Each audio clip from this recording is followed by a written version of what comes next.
con mi bienvenida a la quinta clase, Hermenéutica Estética de la Música. Nuestro tema de ahora versa sobre la filosofía y música, porque nuestro objetivo al final de esta clase es proponer que la música puede ser concebida como una estructura filosófica de pregunta acerca del sentido de la vida. Vamos a ver aquella hermenéutica que se cruza con la ontología, con la metafísica verdadera, por supuesto, la de Aristóteles, Santo Tomás, etc., que es la analogía y la transposición de la práctica de sentido musical. Al respecto, se puede experimentar que filosofía y música mantienen un íntimo diálogo entre sí, aunque, quizás, pueda parecer una combinación a primera vista arbitraria o sin relación alguna. Hay un tipo de experiencia que nos permite el acceso a un conocimiento que no es aprehensible, es decir, entendible, inteligible. Es con el método científico experimental lo que no se lleva bien, sino que puede ser mostrado este tipo de experiencia a través del arte. El tipo de arte al que nos referiremos es la música, la cual se caracteriza por la evocación de emociones que nos sobrevienen mientras la escuchamos. La música juega con las modulaciones y variaciones de las emociones, a través de un lenguaje particular formado por los principios fundamentales de la melodía, de la armonía, del ritmo. Así, la música mueve el ánimo de manera muy heterogénea. La música engloba esa heterogeneidad de sus estímulos y por ello la música puede ser comprensible por su englobante lenguaje simbólico.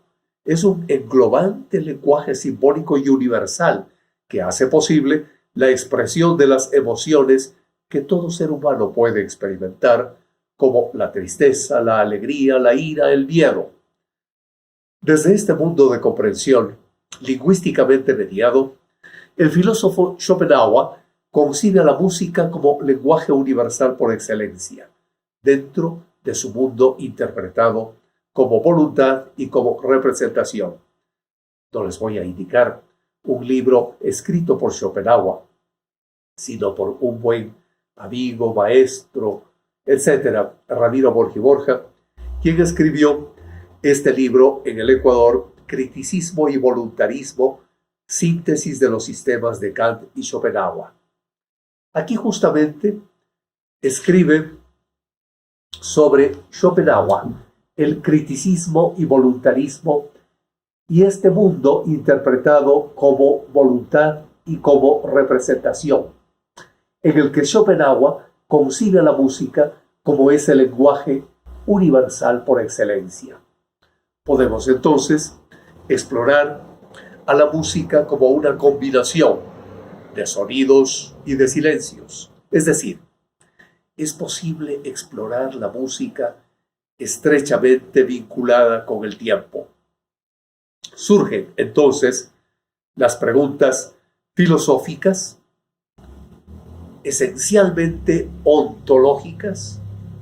¿Qué es el tiempo? ¿Qué relación tiene el ser humano con el tiempo? El filósofo alemán Martin Heidegger, en la segunda sección de su libro Sein und Zeit, Ser y Tiempo, explora la idea de que el tiempo es el horizonte de sentido de la existencia humana. Así es. El tiempo se nos abre como si este libro de Heidegger fuese un abanico de posibilidades. Aquí mismo lo dice. Hay un tiempo cronológico, el tiempo medible del reloj, o también un tiempo de la naturaleza, como los físicos, por ejemplo, representan a ese tiempo de la naturaleza, sirviéndose de una recta para señalar el antes y el después, vinculándolos a través de la causalidad, que es un criterio ontológico, es una categoría metafísica, de la buena metafísica se entiende, por ejemplo, la de Heidegger. Además, están otros tiempos, como el tiempo histórico y el tiempo vivido afectivamente en nuestra vida cotidiana. Ese tiempo que cada persona experimenta y que no es susceptible de ser calculable. Es el tiempo que se estructura en torno al presente, al ahora de mis posibilidades para tomar una decisión.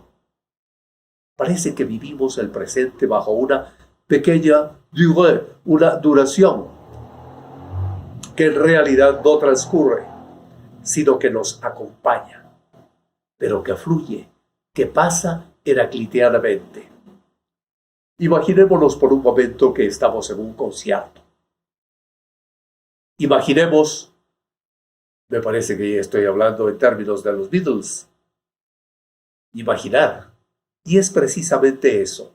Imaginemos escuchar el Opus 130 de Beethoven, compuesto para un cuarteto de cuerda en si bemol mayor. Efectivamente, está compuesto en si bemol mayor. Esta pieza dura aproximadamente unos 50 minutos del tiempo de la naturaleza. Sin embargo, este tipo de tiempo no nos dice nada acerca de la experiencia que tenemos de la duración del tiempo mientras escuchamos la obra. Yo vivo su duración en mi tiempo práctico, pero estoy escuchando el concierto y no tengo que tomar ninguna decisión. Es un presente sin acción, sino que me encuentro en una actividad intensa de receptividad. Entonces, percibo que la obra musical ha desplegado sobre mí la totalidad y unidad de un mundo de sentido. Siento que la receptividad de la escucha se produce en una pequeña duración del presente y me da la sensación de estar viviendo, paradójicamente, una miniatura de eternidad. Les invito a cambiarnos a otro estrato de sentido, a otro nivel de sentido. En este nuevo estrato podemos explorar el campo musical desde otro punto de vista, que nos abre la posibilidad de interpretar otros horizontes de intelección.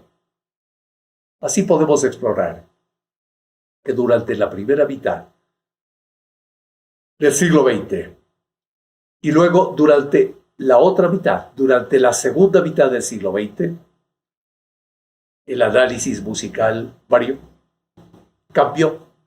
¿Por qué? Perdón.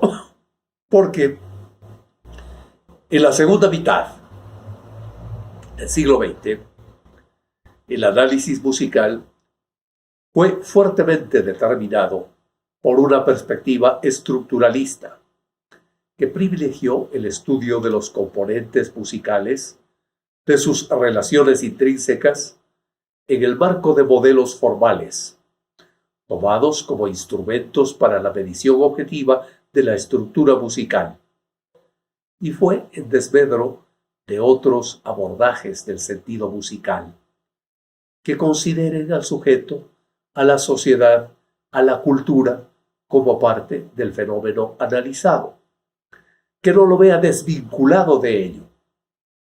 Sin embargo, esa mirada cientificista que lo desvinculaba del sujeto, de la sociedad, de la cultura, como parte de ese fenómeno analizado, aquella mirada cientificista propició debates analíticos acerca de la veracidad de tales discursos. La mirada posmoderna cuestiona a esa mirada cientificista y propone nuevos enfoques analíticos con el objeto de ir más allá de la audición estructural. Este planteamiento es también el planteamiento de los abordajes hermenéuticos de la hermenéutica estética de la música, que toma prácticas, conceptos, discursos de las diversas tradiciones de interpretación del siglo XIX y XX, aunque, por supuesto, da cuenta de fuentes aún anteriores, que proponen todas una interpretación analítica de la música. Desde otro enfoque, que critica la experiencia postmoderna, surge en el contexto latinoamericano un conjunto de reflexiones filosóficas y políticas para interpretar la realidad desde cosmogramas originarios. En realidad, de verdad, aquello surge con antelación, con mucha anticipación, porque ya en los años 70, Enrique Dussel y otros, aquí tenemos un libro de Dussel precisamente, que lo adquirí en 1971, en mis primeros tiempos del filosofado jesuita, del filosofado internacional San Gregorio. Y estos enfoques originarios de Enrique Dussel y de otros incorporan la analogía como estrategia fundamental de pensamiento. En esta línea, que estudia la genealogía de los problemas regionales, se ubica el análisis musical basado en la hermenéutica analógica de Mauricio Bauchon. Podemos imaginarnos, pues, que nuestra exploración busca entender los discursos musicales críticos de diversos analistas alrededor de la interpretación de una pieza musical del repertorio académico. Por ejemplo, tomemos el Adagietto de la Quinta Sinfonía de Gustav Mahler. Mahler nos vale en este momento por su vinculación con las prácticas de ejecución musical a partir de un fenómeno particular, del fenómeno de transposición de los contenidos con esa obra. La experiencia muestra la posibilidad de utilizar la analogía, construida a partir de un contenido narrativo en un medio literario, al soporte cinematográfico, a la identificación con una determinada composición musical, para explicar las construcciones sociales de sentido de la música y para explicar sus transformaciones interpretativas a lo largo del tiempo. Analogon, lo que está sobre lo dicho, es decir, algo similar, algo con relación de sentido y a su vez con relación de realidad. Esa es la analogía, vista por supuesto con otras palabras diferentes de la definición ya consagrada en la filosofía. Sin embargo, su contenido es similar. Otra vez la analogía. Desde ese punto de vista, la analogía es concebida como un recurso cognoscitivo básico. Es un recurso del pensamiento musical y da sentido de utilidad en la construcción de miradas alternativas a los modelos analíticos de corte estructural. Nuestra exploración de filosofía y música parte entonces de la antigua Grecia, y no precisamente de la filosofía consagrada como tal, sino del utillaje mental de ese tiempo, es decir, de lo que se pensaba, de lo que se decía, de lo que se vivía en los tiempos clásicos griegos, antes de la era común. Hay un segmento musical griego de ese tiempo, que es un texto hasta hoy conservado en el epitafio de Sikili, en griego epitafios tu Sikili. Es la más antigua melodía que se conoce. Aquello de los epitafios nos ha llevado a nosotros a investigar, por ejemplo, de Bianchi Bandinelli, del helenismo a la Edad Media, y allí encontramos otro epitafio, un epitafio de un hombre que deja su herencia y quiere inmortalizarse a través de un escrito en piedra al pie de su tumba. Pues bien, así más o menos sucede con este Epitafios Tucíquili, que es la más antigua melodía que se conoce. Es parte, entonces, de una inscripción griega escrita en una columna de mármol, puesta sobre la tumba que había hecho construir un señor llamado Síquili para su esposa Euterpe, cerca de Trales, en las costas del Asia Menor, colonias griegas en ese tiempo. Actual ciudad de Aydin, a unos 30 kilómetros más o menos de la ciudad costera de Éfeso, en Turquía actual. Y fue datada esta inscripción escrita en columna de mármol en el siglo I aproximadamente de la era común. Sin embargo, refleja el utillaje mental de unos 3, 4, 5 siglos antes. Fue descubierta en 1883 por un joven doble inglés Ramsey en Turquía y luego conservada en un museo de Esmirna hasta que se perdió durante el Holocausto de Asia Menor entre 1919 y 1922, en el que la ciudad de Esmirna fue devastada.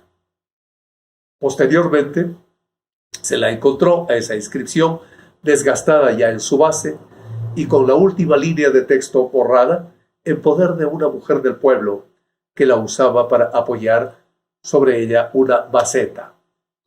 Luego se la trasladó al Museo Nacional de Dinamarca en Copenhague. La melodía escrita en modo frigio, en la adaptación escrita e hipofrigio en la reproducción de audio y género diatónico, se desenvuelve en un ámbito de una octava justa. La canción es melancólica, clasificada como escolion o canción para beber. Se desconoce la velocidad, es decir, el tempo de la canción, ya que no está explicada en la notación. Todavía se considera a este escolion de Síquilos como la columna fundamental. Es esa columna básica que sostiene la composición musical conservada completa, más antigua y conocida hasta ahora. Su texto dice más o menos así: mientras vivas, brilla. Que a mí me impresionó cuando descubrí ese texto. No sufras por nada en absoluto. Eso me parece epicúreo. La vida dura poco, dice el texto, y termina diciendo, y el tiempo exige su tributo. Fíjense ustedes cómo se relaciona en la música el sentido de la vida y la concepción del tiempo. Frente a ello, al tratar del sentido de la vida, nos encontramos con Tales de Mileto. Tales de Mileto, el agua y Claude Debussy, porque vamos a hacer una relación entre música y filosofía. Tengo en mis manos Kierkegaard, de los filósofos presocráticos. Aquí se halla el texto griego y castellano, pues Tales de Mileto. La filosofía griega, la de los presocráticos, nace en las costas de Asia Menor y más concretamente en la colonia griega Jonia. La cosmología jónica de los llamados filósofos presocráticos constituye la primera reflexión teórica de Occidente y tiene como objeto de estudio a la naturaleza. Surgen así los primeros investigadores y pensadores que harán el tránsito desde los relatos de la mitología a los postulados de la filosofía. La filosofía, admitida la cuna jónica para la filosofía, Mileto es la mano que mece esa cuna y Tales su primer filósofo naciente. Para los filósofos de Mileto, el devenir, el cambio el tránsito del nacimiento a la muerte, el tránsito de la primavera al invierno. En pocas palabras, la percepción del constante proceso de cambio era la prueba palpable, sensorial, que debería existir algo inmutable. He aquí, en ello y su conocimiento, el objeto último de su estudio filosófico y científico, el uno inmutable, la unidad que cambia de forma, pero que soporta indemne el proceso evolutivo o de su transformación.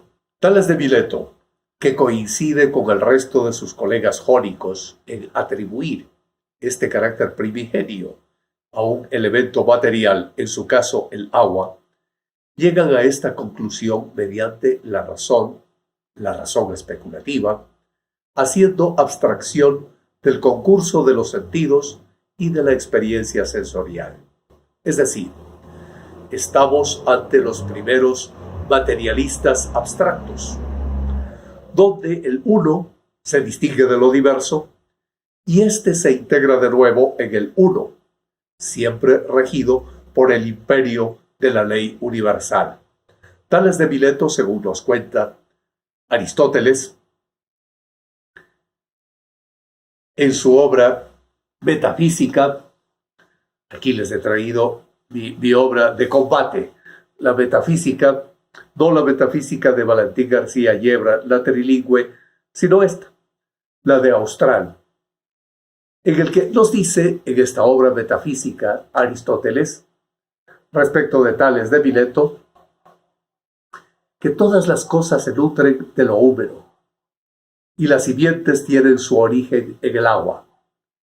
La evaporación la transforma en niebla y aire, y por congelación llegaría a convertirse en tierra. Tenemos una buena historia de la filosofía antigua con Aristóteles en su Metafísica.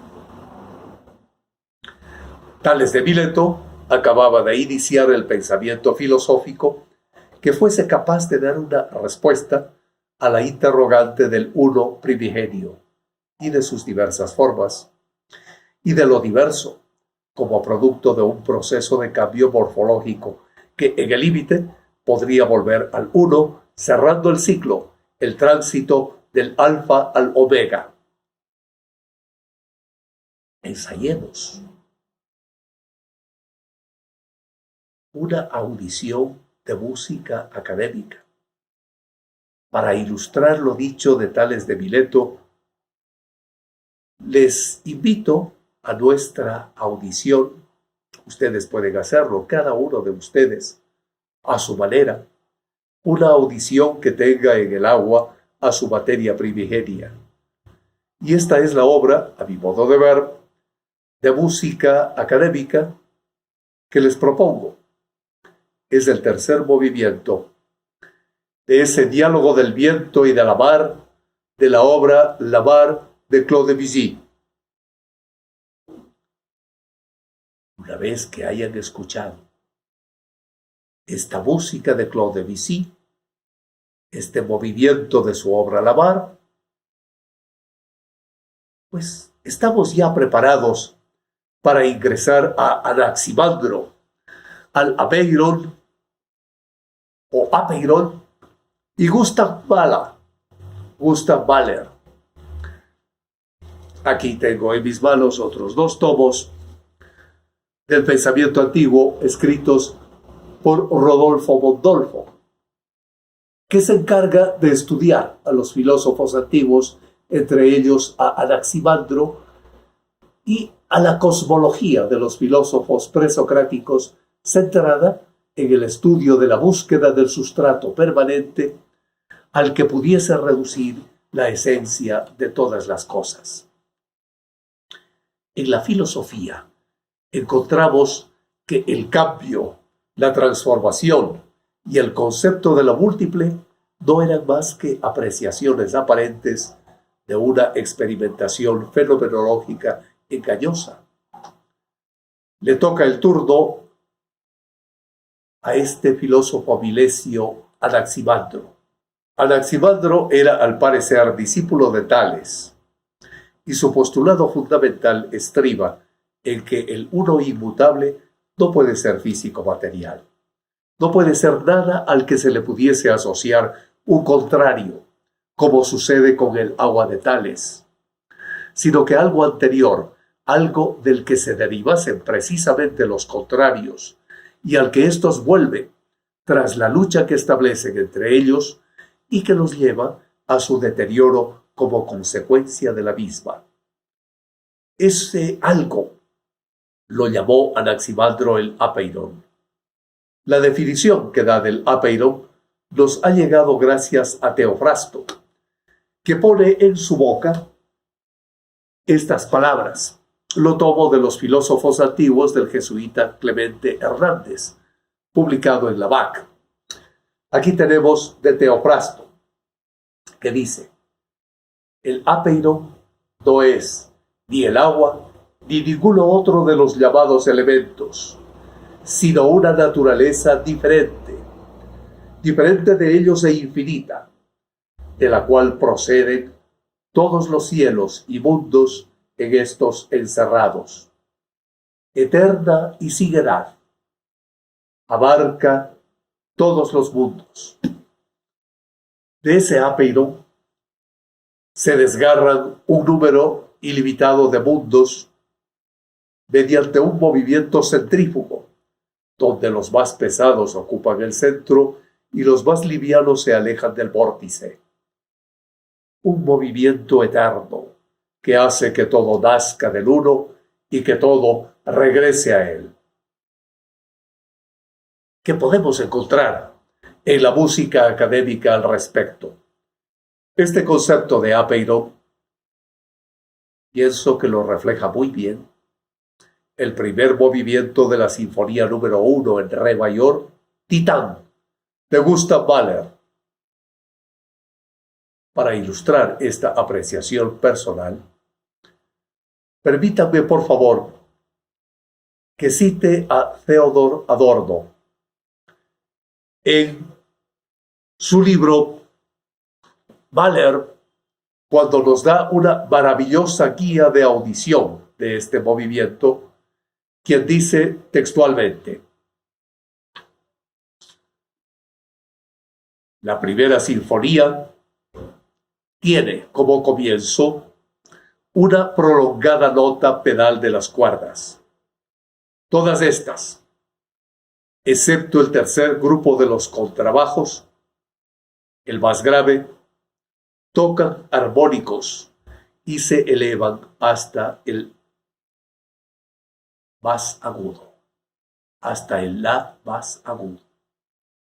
Ese la es el pitido desagradable, semejante al que lanzaban las locomotoras, hoy ya pasadas de moda, dice Mahler. La mencionada nota pedal cuelga, raída e impenetrable, del cielo, como una delgada cortina. El dolor que causa es el mismo que a unos ojos delicados les produce una capa de nubes de color gris claro. Y sigue escribiendo Mahler. En el tercer compás se destaca un motivo de cuarta, cuyo timbre viene determinado por el flautín. El oído escucha con todo detalle la aguda, descarnada nitidez del pianísimo, como escuchara 70 años más tarde timbres similares en las obras de vejez de Stravinsky, cuando el maestro de la instrumentación estaba ya harto de la instrumentación magistral. Tras una segunda entrada de las maderas, viene una secuencia del motivo de cuarta, descendente. Este queda suspendido en un si bemol que roza con el la de las cuerdas. Y continúa escribiendo repentino piumoso, una fanfarria pianissimo. La tocan dos clarinetes en el registro inferior, descolorido. La tercera voz está encomendada al endeble bate, clarinete, bajo.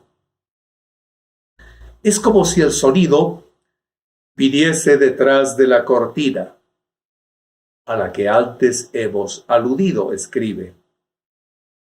Quisiera en vano traspasarla y careciese de fuerzas para hacerlo.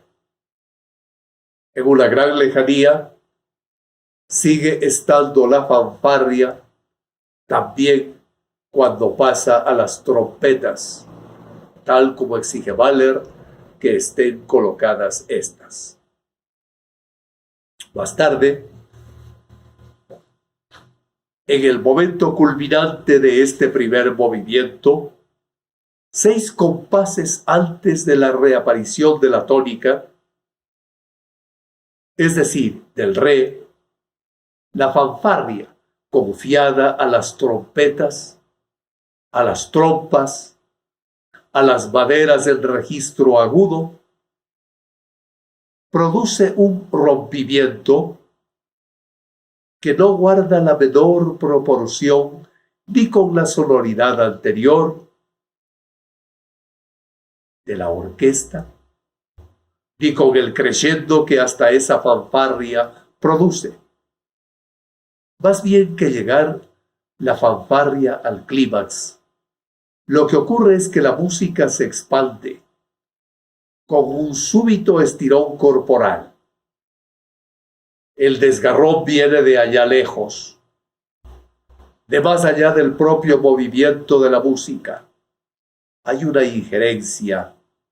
Durante unos pocos segundos, la sinfonía se entrega a la ilusión de que se ha hecho realidad eso que la mirada de la tierra ha estado esperando con angustia y ansia. Y durante toda una vida que apareciese en el cielo. Ahora que hemos leído a Adorno, creo modestamente que cuando escuchamos este primer movimiento de la Sinfonía número 1 en Re mayor Titán de Gustav Mahler, asistimos al nacimiento, al desgarrón por el cual del Apeirón nace cada uno de nosotros. Si seguimos la trayectoria sinfónica de Mahler, podremos asistir a la vuelta de nuevo a ese uno inmutable, como por ejemplo en un pasaje de su Sinfonía número 2 en do menor, Resurrección. Exploremos otra audición de música académica. Escuchemos a continuación este primer movimiento. Langsam schleppend wie ein Naturlaut in Anfang sehr gemächlich de la Sinfonía número 1 en Re mayor, Titán, de Gustav Mahler. El primer movimiento, Langsam schleppend wie ein Naturlaut in Anfang sehr gemächlich, nos lleva a Anaxímenes y a la música de las pirámides de Egipto. Recuerdo de mis estudios de Rodolfo Mondolfo, de este italiano, los problemas y métodos de la investigación e historia de la filosofía antigua. Y claro, trata de Anaxímenes. Continuamos con la filosofía de la música, enriquecidos con audiciones de música académica. Ingresamos, pues, al pensamiento de Anaxímenes de Mileto, con la música y la filosofía unidas. Vamos, pues, con la filosofía de Anaxímenes. Anaxímenes sigue en el concepto teórico de conceder un elemento material, en su caso al aire, el ser el sustrato permanente al que se pudiese reducir la esencia de todas las cosas. Parece pues un claro retroceso argumental tras el grado de abstracción que suponía el fundamental apeiron, lo indeterminado de Anaximandro. Pero del aire de Anaxímenes descienden y se derivan todas las cosas pasadas, presentes y futuras. Dice así Anaxímenes: así como nuestra alma, lo cita Rodolfo Mondolfo, nos mantiene unidos, sigue diciendo Anaxímenes, así también el aliento y el aire circulan todo el cosmos. Terminamos la cita. Para Anaxímenes, el aire es susceptible de enfriarse o de calentarse mediante los procesos físicos de la condensación y de la rarefacción. Al condensarse, se enfría y se convierte en nubes, en agua, en tierra, en piedra. Por el proceso de calentamiento se dilata, llega a convertirse en fuego. En resumidas cuentas, el aire envuelve a todo, a la tierra en ese todo, una tierra plana tal como la concebían los filósofos de Mileto.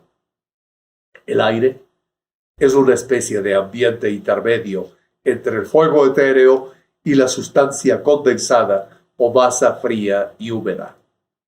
Por último, parece evidente que el hecho experimental de la importancia de la respiración para la vida en los seres humanos fue una prueba irrefutable para Anaxímenes de aquella importancia del aire. Y siempre, nuestra visión filosófica y nuestra audición de música académica, de la importancia del aire en la música y en el canto, no tengo nada que decir por aparentemente ser obvio, pero baste pensar en los instrumentos aerófonos o en las técnicas canonas y el tratamiento de la respiración. Sin embargo, sí me he detenido a pensar sobre qué obras musicales podrían ilustrar al aire. Y por lo tanto, a este artículo, que es importantísimo, que es el artículo musical y que se trata del himno 567 de los textos de las pirámides. Es un artículo arqueológico interesantísimo, con música compuesta y arreglada por el profesor Rafael Pérez Arroyo y con cuyo texto traducido y fonetizado por José María de Diego Bulliz lo presenta ante todos nosotros. El profesor Arroyo dice de este himno que está dedicado a la diosa Nut, Dubat, que este himno es de gran belleza, procedente de la pirámide de Pepi I.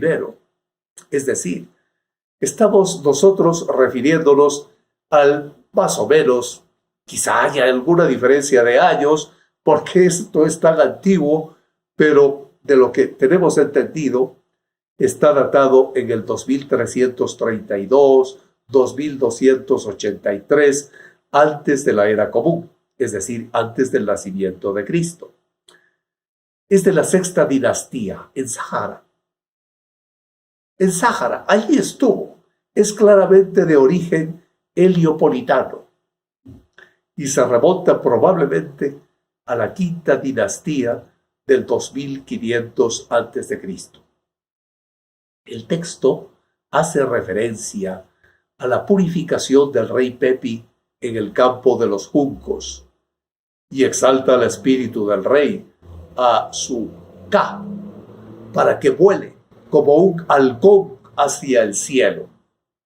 Se invoca al dios Shu para que le ayude a volar hacia el mundo celeste y a la diosa Nut para que le dé la mano y de esta forma pueda convertirse en una estrella imperecedera del firmamento. La diosa Nut, señora de Heliópolis, se representaba como una mujer arqueada sobre la tierra, con su cuerpo cubierto de estrellas y astros. Es la deidad que representa al universo físico, a la bóveda celeste nocturna y diurna que alumbra al sol cada mañana. El dios Shu, de origen heliopolitano, cuyo nombre significa estar vacío, es el aire que se encuentra entre el cielo y la tierra. Sus huesos pueden adivinarse en el cielo en forma de nubes que ayudan al rey en su ascensión a las alturas. La música es profundamente mística, en la que se ha enmarcado este himno de estructura pentatónica e incluye una fórmula melismática para el Aleluya, parcialmente incluida en su antiguo himno copto. El texto más o menos dice lo siguiente: igual que Ra se ha purificado en el campo de los juncos, igual que Horus se ha purificado en el campo de los juncos, así se ha purificado el rey Pepi en el campo de los juncos. Oh Shu, levántale al rey Pepi. Oh Nut, dale tu mano. Aleluya, aleluya, que vuele él volando. Así es el texto egipcio, africano, en cuya fuente bebieron las mentes más privilegiadas del nacimiento de la filosofía griega. Porque recordemos que los presocráticos, Anaximandro, Anaxímenes, Tales de Mileto, pues nacieron en el Asia Menor. Por lo tanto, la filosofía occidental griega nace en el Asia Menor, no en Europa. Y esa Asia Menor estaba fuertemente influida, no tanto por Grecia, sino por África. Por ejemplo, por Egipto. Esta filosofía de la música nos lleva a pensar en la armonía de las esferas, con Pitágoras. Pitágoras aludía directamente a la armonía de las esferas. Profundicemos un poco más en este concepto desde el punto de vista filosófico musical. Pitágoras defiende que la relación matemática derivada del número rige el mundo microscópico del alma y el macroscópico del universo. Estas relaciones matemáticas pueden materializarse en una secuencia de sonidos.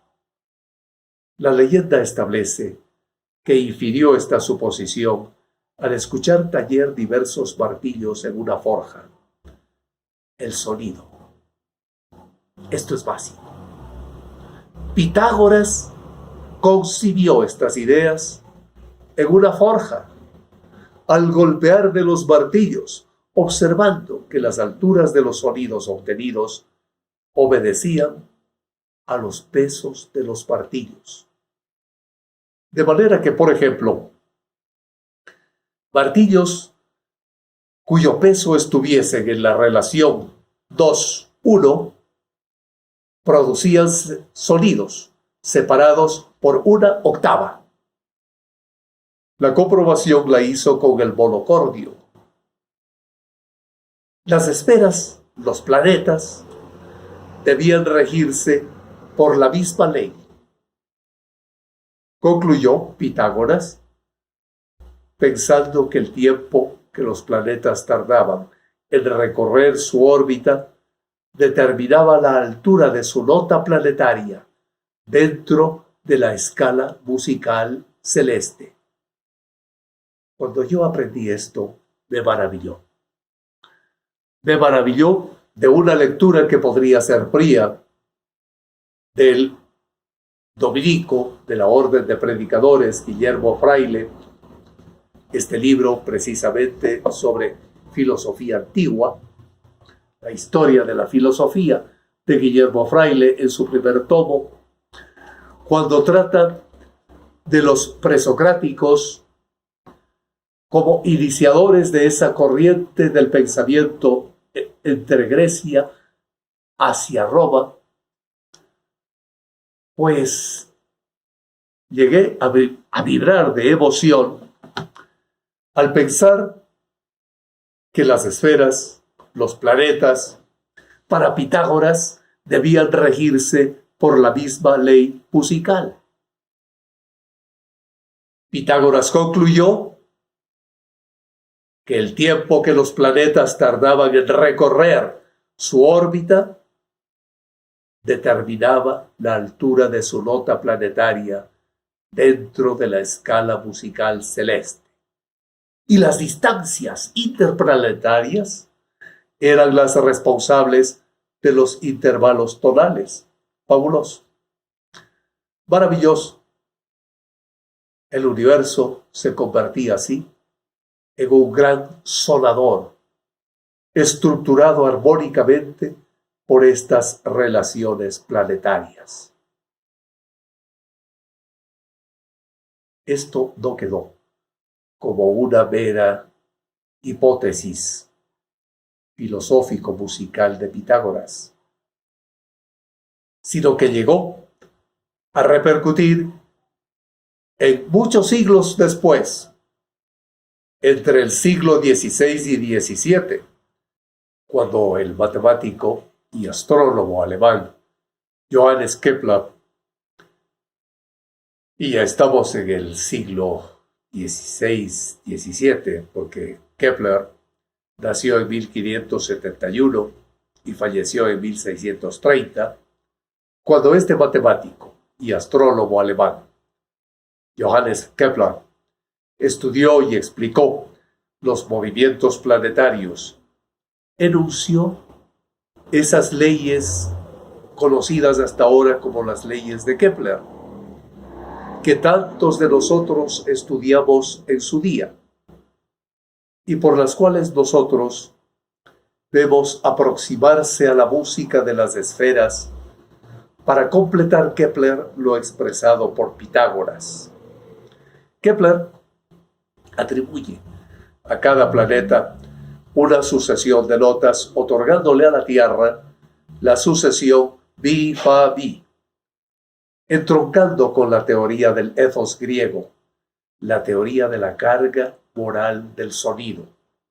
Kepler responsabilizó a esa secuencia de el hambre y el dolor que reina en este valle de lágrimas. Recordemos que Europa estaba inmersa entonces en la devastadora guerra de los 30 años. Y para terminar esta idea y continuar con otras, es necesario, veo yo, citar que según el Bereshit, el Génesis, Bereshit en su capítulo 4, en su versículo 21, Ubal, descendiente de Caín, es el patriarca de los tañedores de la cítara y de la flauta, los dos instrumentos básicos de los griegos, lira y aulos en su versión bíblica. Para terminar de darle forma a esta idea, pues me veo impelido a citarles al Bereshit, al Génesis, en su idioma original hebreo. Bereshit, que es sumamente importante para la música nuestra. Cuando comienza diciendo Bereshit bara Elohim et hashamayim ve'et haaretz, es poderoso ese conjunto de sonidos, de palabras. Bereshit, el Génesis, Aquí está en la Torá y en su versión árabe también. Pues bueno, es necesario para componer música al respecto irnos inclusive a trabajar con diccionarios especializados, exegéticos. En este caso, para analizar el capítulo 4 del Génesis, del Bereshit, en su verso 21, cuando Jubal, descendiente de Caín, es el patriarca de los talledores de la cítara y de la flauta, los dos instrumentos básicos de los griegos, la lira y el aulos en su versión bíblica. Kepler establece que Apolo no es otro que Jubal, siendo Pitágoras Hermes Trismegisto, que quiere decir 3 veces grande. Hermes, el mensajero de los dioses, de donde viene la palabra hermenéutica, de hermeneui, que es la ciencia nuestra de la interpretación de los textos. Se cierra así el círculo mágico que une la mitología griega con el Testamento hebreo, con la Torá, con el Antiguo Testamento para los cristianos y la música. Podemos fijarnos en un grabado para ilustrar mejor nuestras ideas. Podemos ver el grabado que aparece en la obra Theorica Musicae de Franciscus Gafurius. Gafurius nació en 1451 y falleció en 1522, compositor y teórico italiano que dota al Renacimiento italiano, estamos en pleno Renacimiento ya, de un corpus doctrinal musical con sus 3 obras fundamentales. Recordémoslas: Theorica Musicae de 1492, Practica Musicae de 1496 y de Harmonia Musicorum Instrumentorum Opus de 1518. E intentemos una audición de música académica pertinente.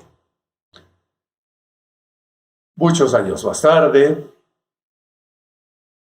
en un arco hermenéutico de sentido que va desde el Renacimiento hasta el siglo XX, el compositor inglés Gustav Holst, que nació en 1874, siglo XIX, y falleció en 1934, siglo XX, en el período entre guerras, escribió su suite para gran orquesta Opus 32, Los Planetas.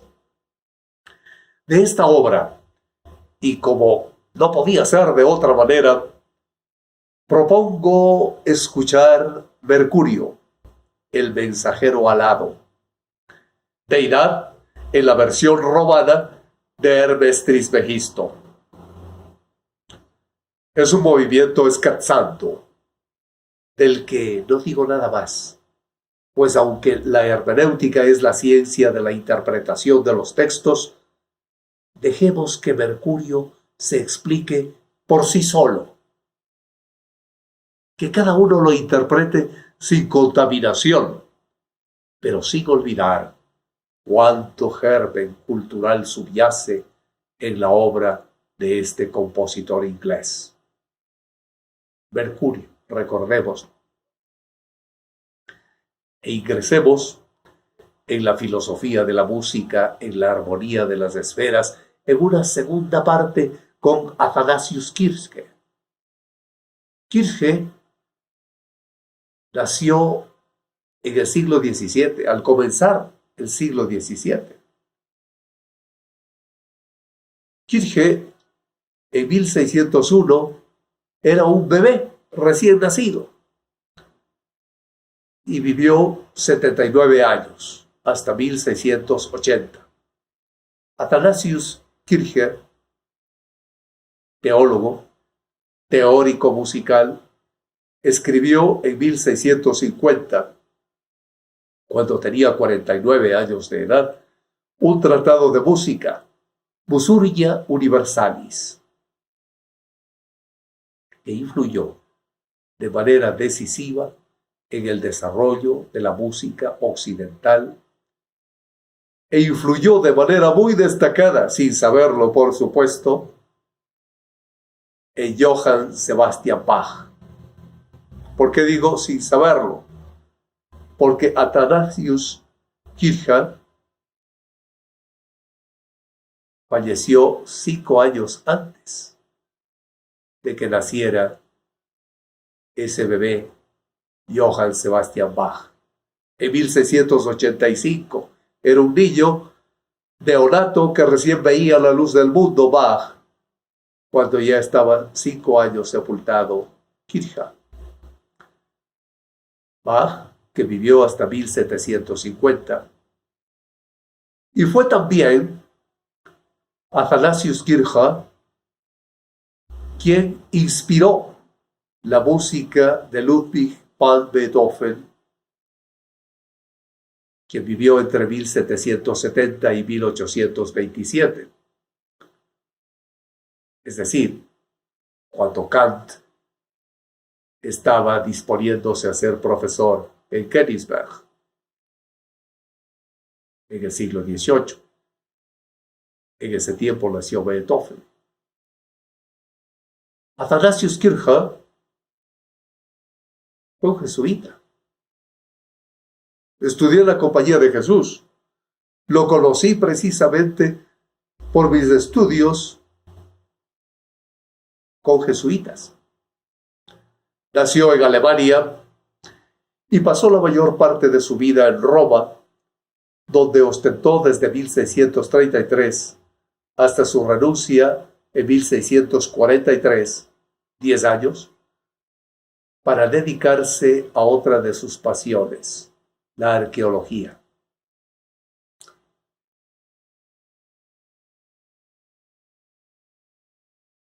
Para ser arqueólogo renunció a ser profesor del Colegio Romano, que es el antecesor a la Pontificia Universidad Gregoriana de Roma actualmente.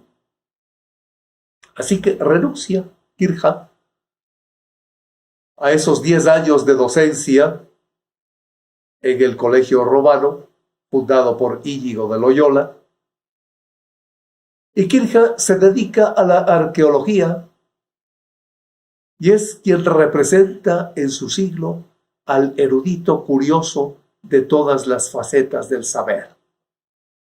Siglo XVII. Así se lo reconoce, además de lo ya dicho, como astrónomo, inventó varios relojes de sol, fue un filólogo también que sabía hebreo, arameo y copto, y se lo identifica por su interés en descifrar jeroglíficos. Descifró el persa, el latín, el griego y varias lenguas modernas también. Fue vulcanólogo. Físico en las dos vertientes, en acústica, que nos interesa mucho para la música, y en óptica. Su tratado sobre óptica es el Ars Magna Lucis et Umbral, el arte de la luz y las sombras. Hermoso título. Ars Magna Lucis et Umbral, arte de la luz y las sombras. En fin, es un personaje cuya biografía excede los límites de esta clase, pero interesantísimo personaje. Centrémonos en su tratado musical, en su enciclopedia musical Musurgia Universalis. Es una de las treintena de obras que escribió Athanasius Kircher. sacerdote jesuita. Vio la luz en Roma su obra en una única edición en 1650 y circuló ampliamente durante el resto del siglo XVII hasta el siglo XVIII, gracias a la modernísima en ese tiempo conjunto de redes de distribución de los jesuitas, a la comunidad intelectual internacional conocida como la República de las Letras. Gracias a su amplia circulación, se convirtió en una de las obras de mayor autoridad en teoría e historia de la música hasta el siglo XVIII. Por eso es aconsejable leer esta obra. Existen partituras en los 2 volúmenes de esta obra, que son más de 550 páginas con escritura musical. Investiguemos, exploremos esta obra. En una exploración previa hemos encontrado que el autor plantea un acercamiento evolutivo al fenómeno sonoro. Ya tenía esa idea este autor jesuita. Empezó con los sonidos de la naturaleza animal y dijo, esta evolución sonora pasa de los sonidos de la naturaleza animal ascendiendo en una suerte de escalera de complejización creciente a la música generada por Dios durante el proceso de la creación del universo, del Bereshit.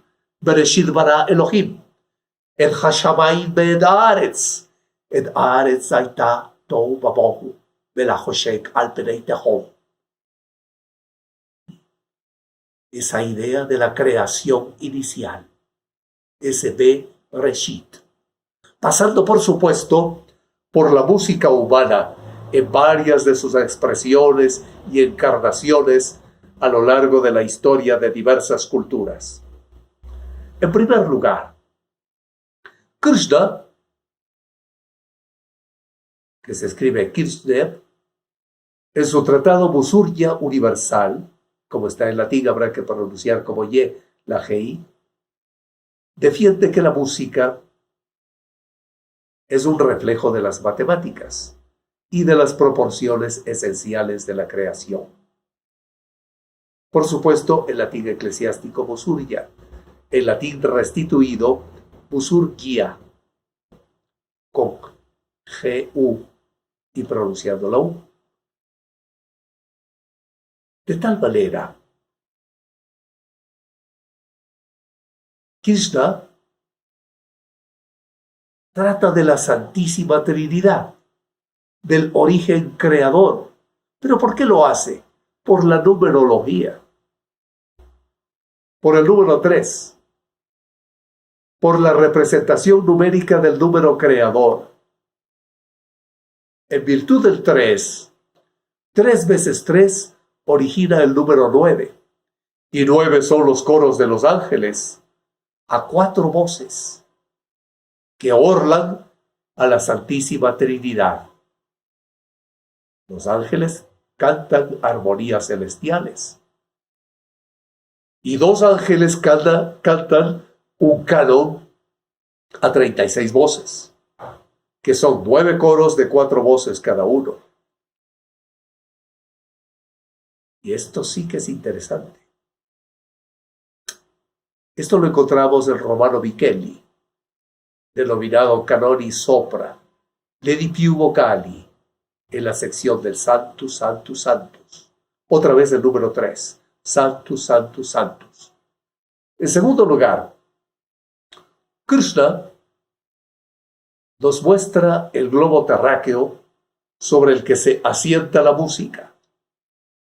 Imaginémonos que sujetan la lira de Apolo en una mano y la flauta de Pan en la otra.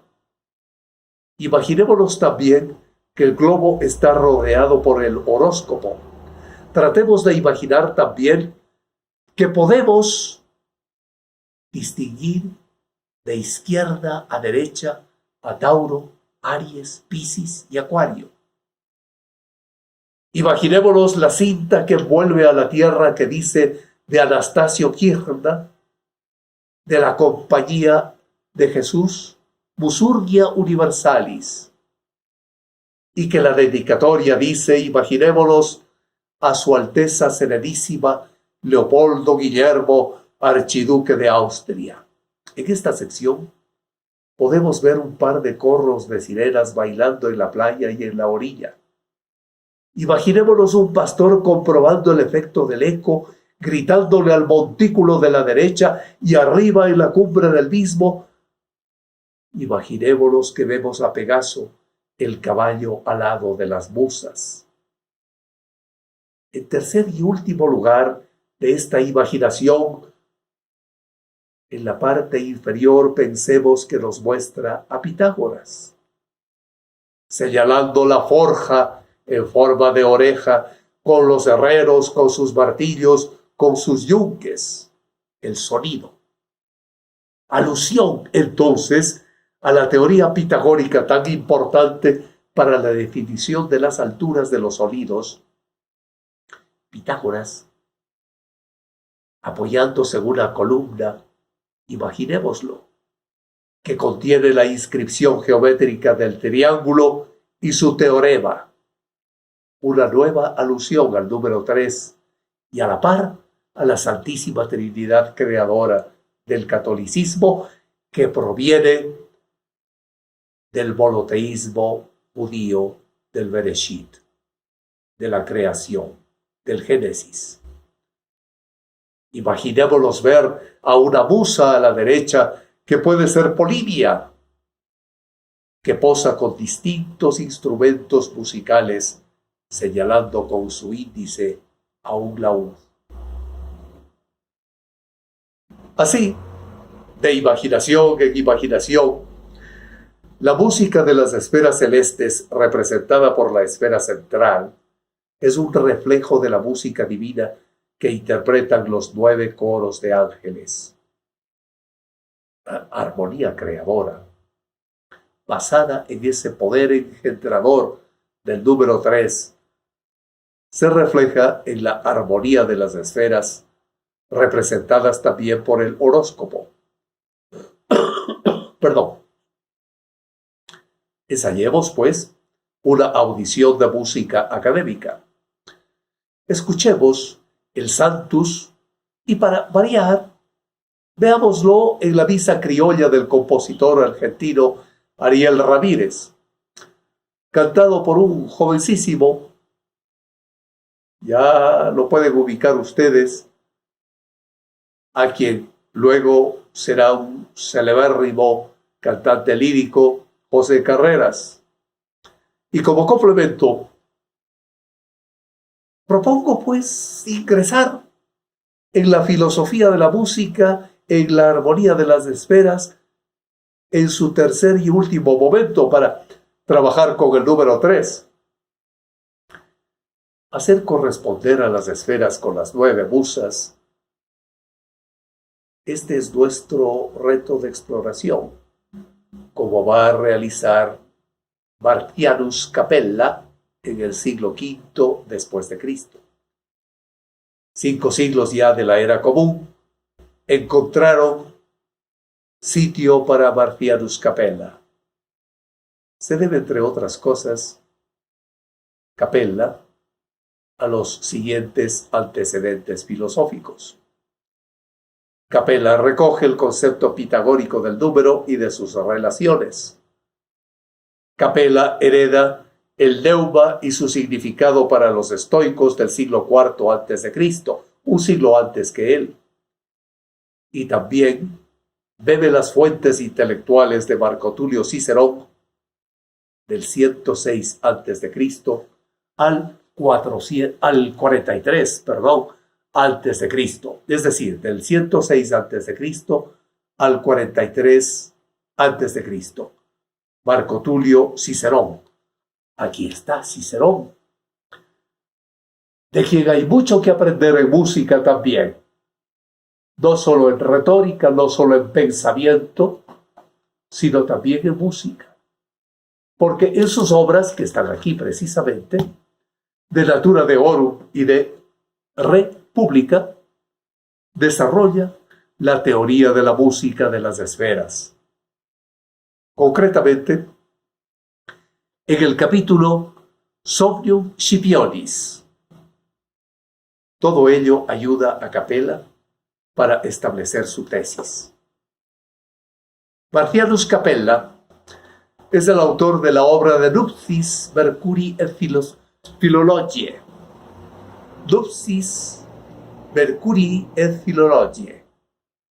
La boda de Mercurio y filología. Fíjense ustedes.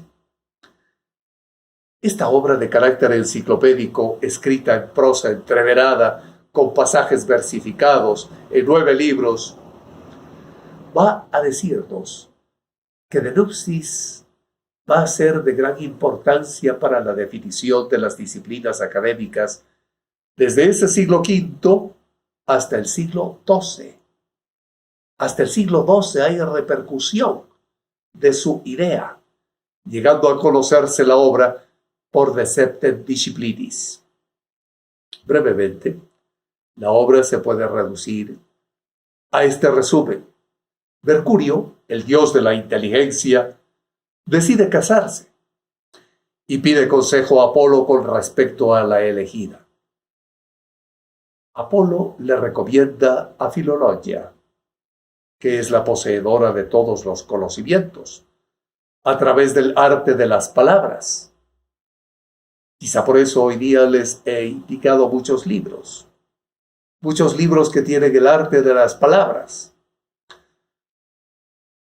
Filologia se ha hecho inmortal gracias a la protección de los dioses, a la protección de las musas y a la protección de las gracias. Entre los regalos de boda se encuentran 7 jóvenes que van a ser sirvientes de Filologia y que son las 7 artes liberales: la gramática, la dialéctica, la retórica, la geometría, la aritmética, la astronomía y la armonía, la música. Marcianus Capella dedica los 2 primeros libros a la descripción de los esponsales y de su importancia, y dedica un libro a cada una de estas 7 disciplinas. De allí nos viene aquello de las disciplinas de las humanidades. Pero hay más autores que abundan en la idea. Citemos a 2 que ya han aparecido en nuestros trabajos de pensar y repensar en esta clase a la música en relación con la filosofía. El uno, recuérdenlo, es Franquinus Gafurius, y el otro, el jesuita Athanasius Kircher. Franquinus Gafurius, recordémoslo, en su vida entre 1451 y 1522, tiene su obra titulada Practica Musicae de 1496, en la que incluye a las musas como representación de las esferas y les asocia una nota musical y un modo. Pues, imaginémonos también un grabado que ilustre a esta clase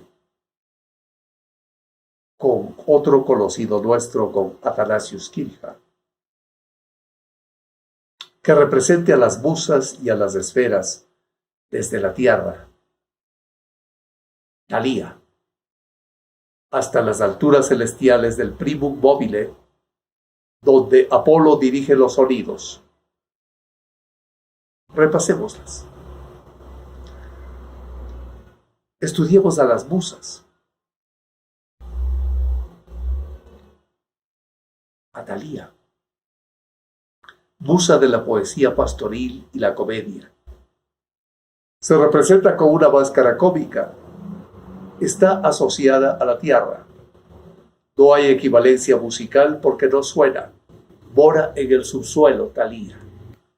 Clio, en cambio, musa de la historia.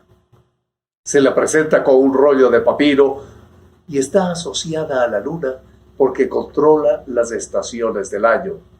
Su nota musical es la, proslambanomenos, proslambanomenos, y su modo es hipodorio. Hipodorio. Se le relaciona con el metal la plata, de allí algunos instrumentos musicales de plata. Mientras que Calíope es la musa de la poesía épica. Se la representa con las tablas de escribir. Está asociada a Mercurio, su nota musical es hipate, el hipatón, el si. Su modo es hipofrigio y el metal, el mercurio. Mientras que Terpsícore es la musa de la danza y del canto coral. Se la representa con la lira, está asociada a Venus, su nota musical, paripate, hipatón, es el do, su modo, el hipolidio, y el metal, el cobre, los cobres de los metales. El Melpómene, en cambio, es la musa de la tragedia. Melpómene está representada con una máscara trágica. Está asociada al sol, y la nota musical es el líjaros hipatón, el re. Su modo es el modo dorio. El oro es su metal, mientras que Erato es la musa de la poesía lírica y armoniosa, muy armoniosa, y a la par amorosa, del amor. Por eso se la representa como una cítara, y está asociada a Marte, a ese dios de la guerra. Su nota musical, el hipate meson, es el mi. El modo es frigio, su metal es el hierro. Con Euterpe, en cambio, es la musa del arte de la flauta y se la representa con un aulos. Está asociada a Júpiter. Su nota musical es paripatemeson, el fa. Su modo lidio, su metal el estallo. Y Polimnia es la musa del canto sacro. Es la musa del canto sacro pagano. Se la representa con velo, asociada a Saturno. Su nota musical es el lícaros meson, el sol. Su modo, el vixolidio, y el metal, el plomo. Urania es la musa de la astronomía. Se la representa con un globo terráqueo y un compás, cuya nota musical, bese, media nota de la lira de Apolo, y el modo es el hipopixolidio. Y así podemos imaginarnos en ese grabado de Athanasius Kircher a una serpiente incluida. La serpiente es el símbolo de la energía vital, según la mitología egipcia. Es esa energía vital que cruza las esferas. Solo pensemos nada más en Saint-Exupéry, en Saint-Antoine, en El Principito, cuando al final es una serpiente en el desierto la que da fin a la obra. Es ese niño mordido por la serpiente, es decir, por la energía vital que cruza las esferas. El Principito viaja entre las esferas. Regresemos, pues, a Kircher y a un grabado que nos estamos imaginando verlo, en el que sus tres cabezas representan a la Santísima Trinidad en las tres dimensiones espaciales, largo, alto y ancho, y en las tres dimensiones temporales, pasado, presente y futuro. Ya es momento de pensar en una audición de música académica y de escuchar música académica para ilustrar lo dicho, y propongo el segundo movimiento, kraftig, bewegt, doch nicht zu schnell, es decir, intensamente agitado. pero no muy rápido. Por eso, doch nicht zu schnell. De la Sinfonía número 1 en Re mayor, Titán, de Gustav Mahler. De ese Gustav Mahler que llegó hasta nosotros en 1911. Allí, en ese año, falleció. Hablar de esta sinfonía es tratar de una de las cimas de la historia de la música académica y requiere, y lo haremos, dedicarle nuestra atención auditiva. Baste hoy decir que en este segundo movimiento, Mahler hace gala de una de las características más peculiares de su obra sinfónica. Es la unión de elementos independientes sujetos a arquitecturas tradicionales. Así, este Ländler tripartito muestra al principio una especie de danza ruidosa, ciertamente tosca, que no impide ni contamina el vals del trío realmente delicado, acorde con los que se bailaban en aquellos elegantes salones vieneses. Un giro nos devuelve al carácter rústico de la primera parte, donde se suceden las superposiciones de planos sonoros tan mahlerianas para terminar allí. ¿No les parece? Me quedé con la idea de la serpiente. ¿No les parece como si la serpiente recorriese las distintas esferas, quedándose un buen rato en alguna de esas esferas? Por ejemplo, Terpsícore y Erato. En este segundo movimiento, el cual nos podemos quedar pensándolo, es el kräftig bewegt, doch nicht zu schnell. Tiempo y espacio. Tiempo y espacio, entonces, en la filosofía de la música. Es esa dualidad espacio-temporal, su significado, su esencia última, han ocupado a los pensadores desde los orígenes de la protofilosofía, de los presocráticos. El desarrollo del pensamiento nuestro en este caso, puede ir en un discurrir temporal que convenimos en denominar histórico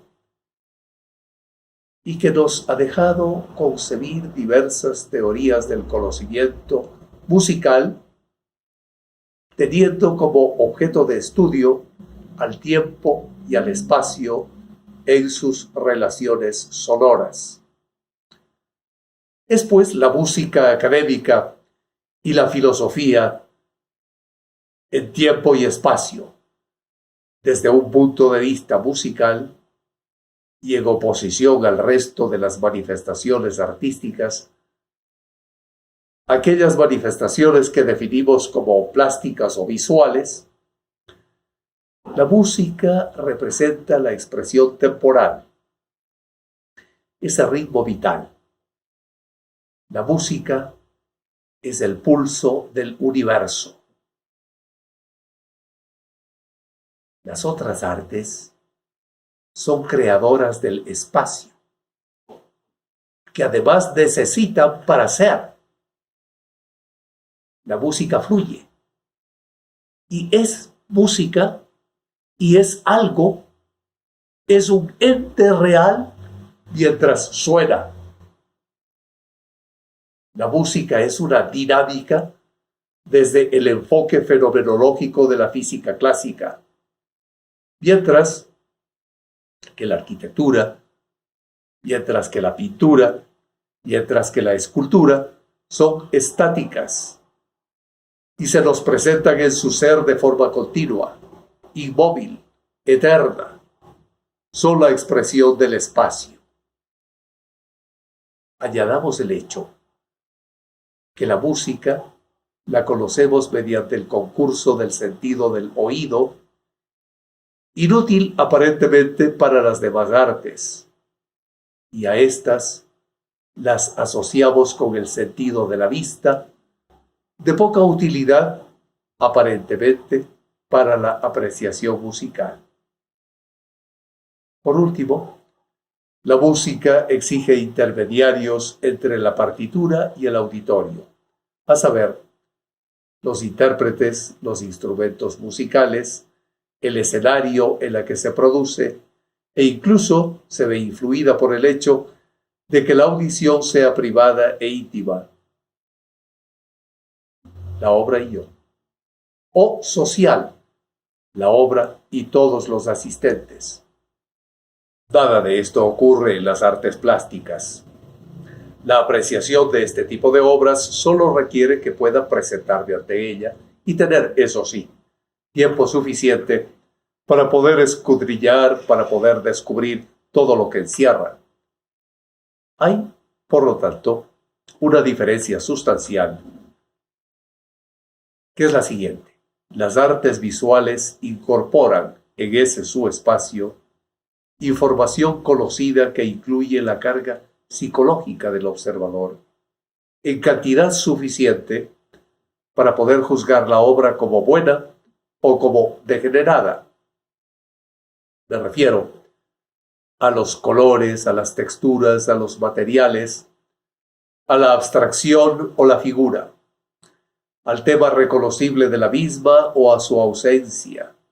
Sin embargo, no ocurre aquello en la música porque todavía no tenemos en general información procedente ni carga que nos haga manifestarnos en contra o a favor de la utilización del si bemol, por ejemplo, en algún pasaje determinado de ninguna de las páginas musicales. Preferimos entonces una audición de música académica y escuchar como colofón la presentación de la música en el Orfeo de Claudio Monteverdi. Nos referimos a aquel Monteverdi, nacido en 1567 y fallecido en 1643. En paralelo, contemplemos tanto tiempo como consideren ustedes oportuno al discóbolo de Mirón. Sí, dedicarle a uno y a otra al mismo tiempo nuestra atención. Por supuesto, habrá que escuchar muchas veces el audio de Claudio Monteverdi. El primer audio que podemos escucharlo es la toccata y el segundo audio, la presentación Dal mio permesso amato, de esta obra del Orfeo de Claudio Monteverdi. Pues bien, ¿es la música entonces un viaje interior? ¿Es la música en nuestra exploración un viaje único? ¿Un viaje intransferible? Debo anotar que en las artes visuales como la pintura, la escultura, la arquitectura, así como en las diferentes formas de lenguaje poético, teatral, escénico, los objetos artísticos, las obras, están compuestas por elementos que incorporan suficiente información conceptual para mediatizar la opinión y el sentimiento del observador o el lector. Y si nos referimos a la música académica y la filosofía, notamos que esos elementos no son conocidos por sus esencias, pues normalmente están recogidos del universo de los fenómenos o escritos en un lenguaje reconocible, cuando de la literatura se trata con sus diversas formas, y ese conocimiento previo viene cargado subjetivamente por nuestra percepción anterior. nuestra percepción de sus similares, incluso en el arte abstracto. Las formas, las texturas, los colores proporcionan tanta información que es difícil abstraerse de ella al juzgar la obra.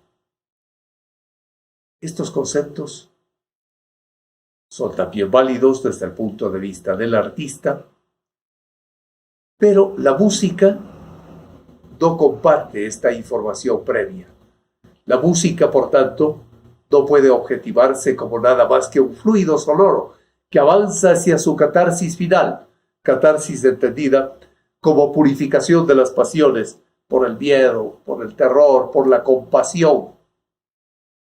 La música solo viene cargada de información. La información de las esferas. La información de las que nos hablan los astrónomos científicos del siglo XXI. La música solo viene cargada de información cuando el oyente la asocia con hechos ocurridos en su pasado y ella sonaba. También pasa esto. De ahí la importancia de escuchar música nueva para el oyente, así como música antigua.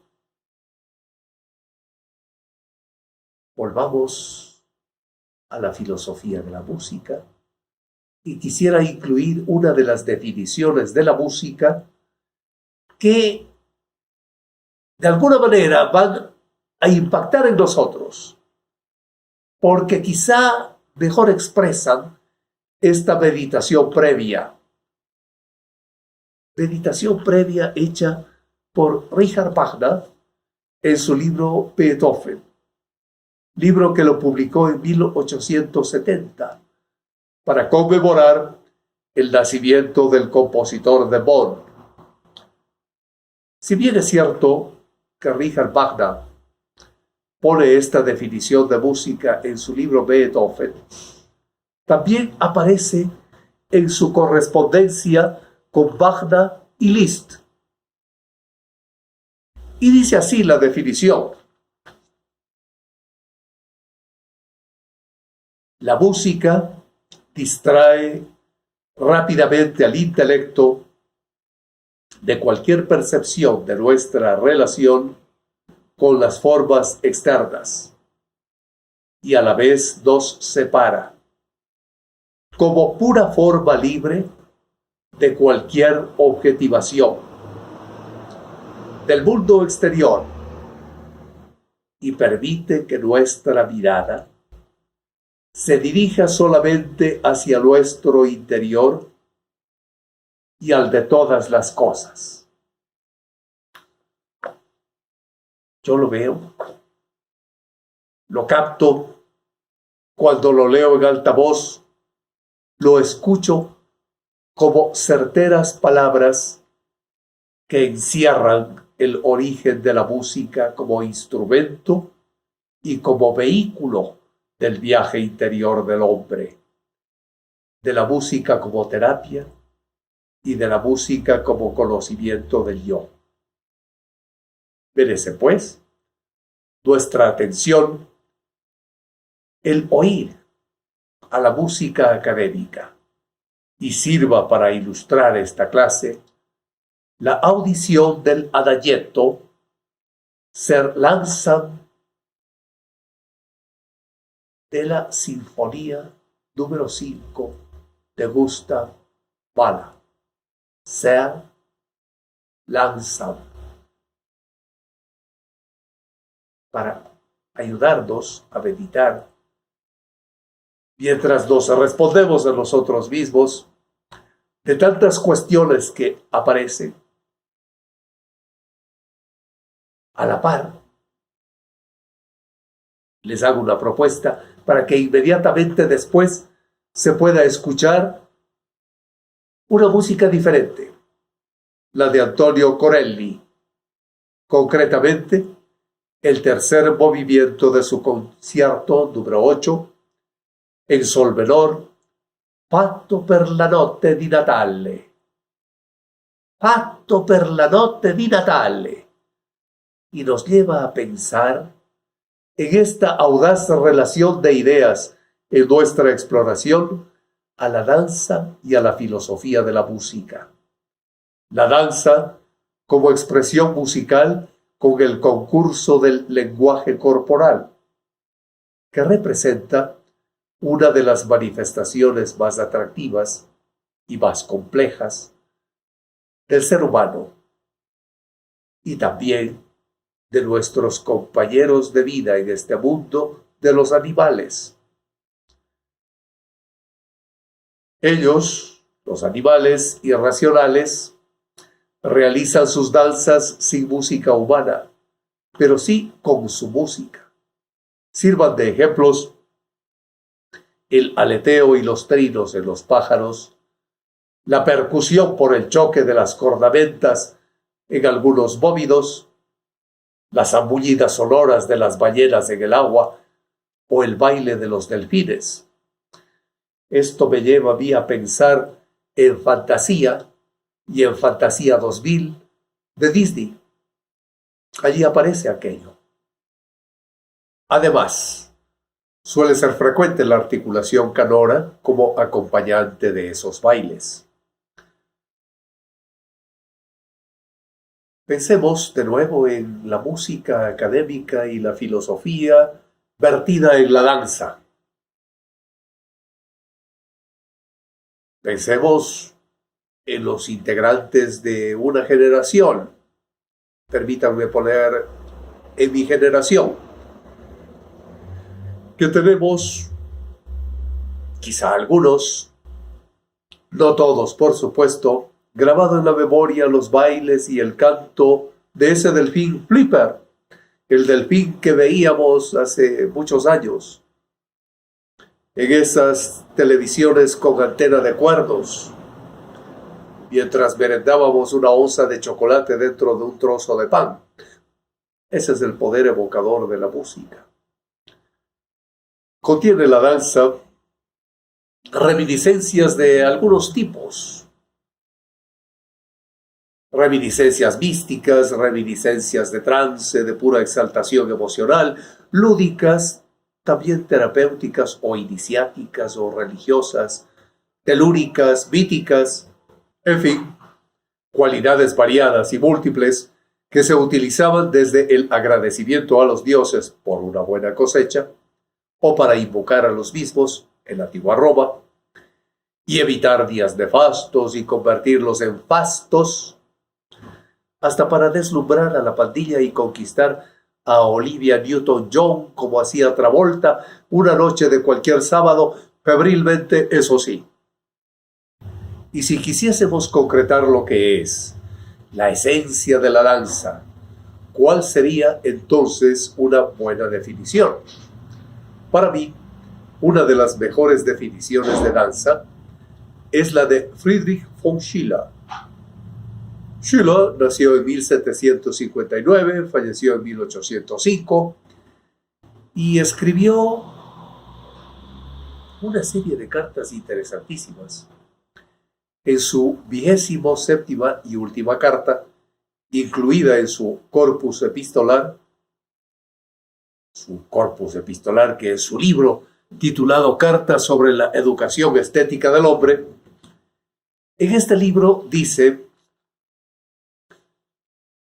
el brinco de alegría desbocada se hace danza, y el gesto informe se hace graciosa y armónica, vívica.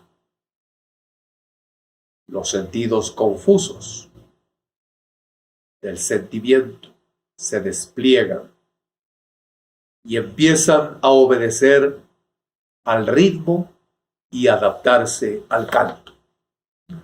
Friedrich von Schiller, en Cartas sobre la educación estética del hombre, fuere cual fuere el motivo que animaron y animan las danzas bailadas desde nuestros primeros pasos en este planeta, todas ellas cumplen con la concisa pero completa definición de Schiller. Luego, vuelvan a repensar esta frase bajo este prisma el de la música académica y de las múltiples relaciones que con el mundo de la música, con el mundo de la filosofía, con el mundo de los compositores, familia, le hermanan a la vida de Schiller. La posteridad ha acogido como emblema su texto de la Oda a la Alegría, que Beethoven incorpora a su novena sinfonía, la coral, y hoy representa el himno de Europa en el siglo XXI, en el primer cuarto del siglo XXI. Danza Schiller Beethoven y su séptima sinfonía en la mayor opus 92, que Richard Wagner definió como apoteosis de la danza e incluso se atrevió a bailar. Una versión pianística con Franz Liszt al piano. Ya hemos visto el otro libro, pues de la misma colección, el de Schiller y el de Wagner, el de Franz Liszt, en correspondencia con Wagner. Es bueno leer la correspondencia de ellos o las cartas. Pues estos han sido los pasos lógicos. Por ejemplo, Danza Schiller Beethoven, su séptima sinfonía en la mayor, opus 92, que Richard Wagner definió como apoteosis de la danza, que se atrevió a bailarla con la versión pianística de Franz Liszt. Franz Liszt al piano, imagínense, qué maravilla. Han sido los pasos lógicos que se ha seguido para ofrecer como audición el tercer movimiento, presto, de la séptima sinfonía de Ludwig van Beethoven. Escúchenla, por favor, a la séptima sinfonía de Ludwig van Beethoven. Dos palabras podemos decir acerca de este movimiento que ejerce la función de scherzo. Empieza con un brinco de alegría desbocada que hace danza. El trío aparece dos veces, en el segundo 132 hasta el segundo 255, y de nuevo en el segundo 332 hasta el 419. Se inspira en un himno religioso de peregrinos de la... Y esto es importante, en un himno religioso de peregrinos de la Niederösterreich. Niederösterreich, la Baja Austria. Hay una referencia inclusive a un lugar. Cierra el scherzo la vuelta a vitalidad desbordada con un último recuerdo a los peregrinos. ¿En qué segundo se produce ese recuerdo? Eso lo podemos interpretar. Y tengamos otra exploración de audición de música académica. La sinfonía número 7 en la mayor, opus 99, tercer movimiento presto. Porque de esta manera podemos prepararnos para ingresar a Mozart en la intimidad, en esta filosofía de la música, en esta relación que hacemos entre hermenéutica y música. Esto está plagado de ejemplos de compositores que no destacaron precisamente por ser solo unos virtuosos de la interpretación musical, ya que podemos encontrar unos extremos y otros. Por ejemplo, en otro extremo podemos hallar grandes virtuosos y que precisamente por ello compusieron obras especialmente para su instrumento y que sirviesen para poner de relieve esas características virtuosísticas. Ya, estamos pensando entonces en Niccolò Paganini o en Franz Liszt, que sirven de ejemplo a esta categoría de compositores. Y la música académica sigue rodeándonos a nosotros, tomada de la mano de la filosofía. Lo que más personalmente me emociona son aquellos compositores que, siendo excelentes intérpretes, componen páginas musicales para ser interpretadas y escuchadas por y para ellos. ¿Por qué me emociona eso? Porque una música que desde sus primeros acordes se nos muestra íntima y que provoca en nosotros una especie de pudor al sentir que estamos asistiendo a una escena privada a la que no hemos sido invitados, a la vez nos lleva a explorarla. A medida que la pieza avanza, nos dejamos llevar por la magia. Y entonces, solo entonces, algunas veces, en especiales ocasiones, sentimos una Einfühlung, una empatía maravillosa con el compositor y con su obra. Y revivimos también nosotros ese momento íntimo. Una intimidad que guardamos celosamente desde entonces y que hace que escuchemos una y otra vez aquella página musical. Imaginémonos como si fuese página para nosotros solos. Perdón. La audición en una sala de conciertos de esas obras escogidas, rodeado de otros oyentes, no nos hace sentir lo mismo. Hay diferencias. ¿En dónde escuchamos? ¿Por qué lo escuchamos? ¿Con qué estratos de sentido entramos en nuestra escucha? Así probablemente le ocurre al compositor cuando se ve en la obligación de interpretarle en público. ¿Qué decir de lo que sentiría si se la escuchase interpretar a otro músico? Por ello, cobra mucha importancia nuestra audición de música académica. Tengo en mi cerebro mi catálogo musical, y esto nos pasa a todos. En mi caso, mi catálogo musical personal de este tipo de obras destaca una que hoy me atrevo a proponerles para escuchar a solas. Una página que, en mi modesto entender, Wolfgang Amadeus Mozart la escribió para él. Es una música mágica que suscita en mí todo lo anteriormente expresado. Se trata del segundo movimiento, Adagio, escrito en la tonalidad de Fa sostenido menor de su concierto para piano y orquesta número 23 en la mayor 488. Sinceramente, creo que esta página no fue escrita para ser escuchada ni interpretada por nadie más, solo por él. ¿Qué puede opinar usted? No lo sé.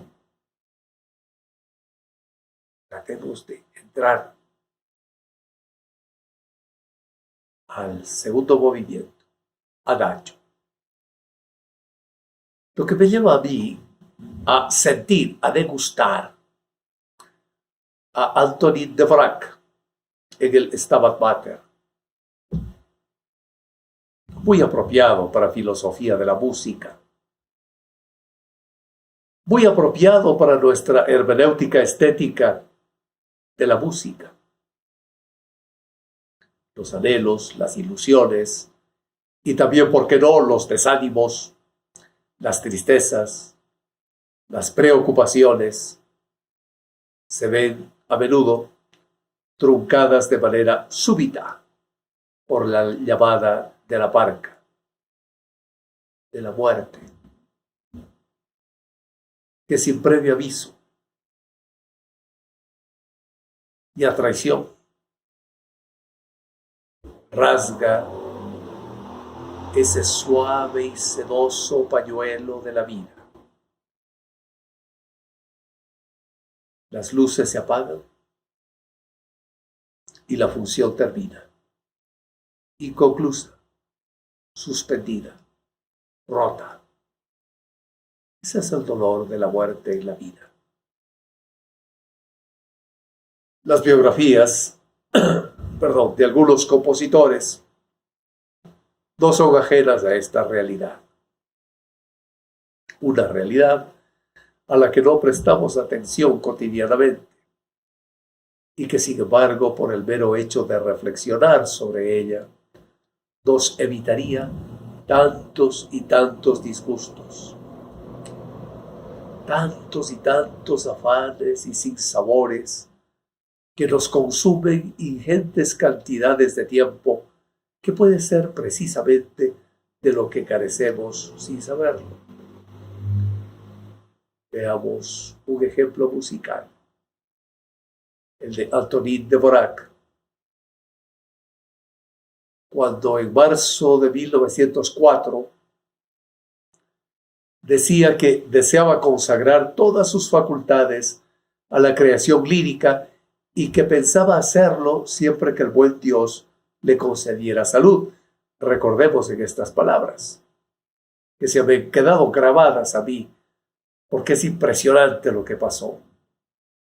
Dijo en marzo de 1904 que deseaba consagrar todas sus facultades a la creación lírica y que pensaba hacerle esa dedicación siempre y cuando que el buen Dios le concediese salud.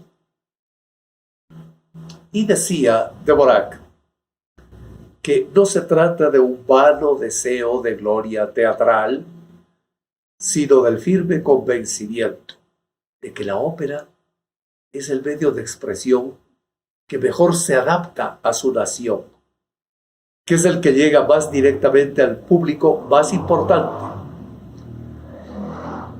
Y anotaba que sus editores le pedían más música de cámara y que no dejaban de preguntarle a Dvořák las razones por las cuales no accedía a las proposiciones de los editores. Le consideraban pues un sinfonista, pero en ese momento, en 1904, en ese mes, en marzo, no sentía la necesidad de seguir explorando ese universo. Eso le pasaba a Dvořák. Dvořák no quería seguir explorando la sinfonía y creía que él ya, para 1904, había mostrado sobradamente en esos últimos años que lo que más le interesaba era la creación dramática, la ópera. Eso fue en marzo, abril y mayo. No contemos mayo, porque el 1 de mayo de ese mismo año, de 1904, apenas 50 días después de haber realizado esa declaración de intenciones, sufría Antonín Dvořák un aneurisma cerebral y fallecía en la ciudad de Praga. Allí está la fragilidad humana. Y allí está una esperanza truncada.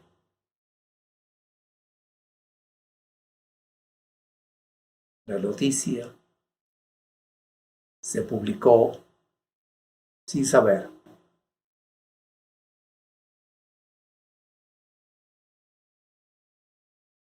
Ni el compositor ni el periodista que le había entrevistado 50 días antes, que poco importaba ya lo que le pidiesen los editores como sinfonista, y él no quería hacer sino ópera. hemos finalizado así nuestra clase con la idea de que la música puede ser concebida como una estructura filosófica de pregunta acerca del sentido de la vida. Estructura filosófica de pregunta acerca del sentido de la vida. Gracias por haber asistido a esta larga clase de reflexión filosófica musical.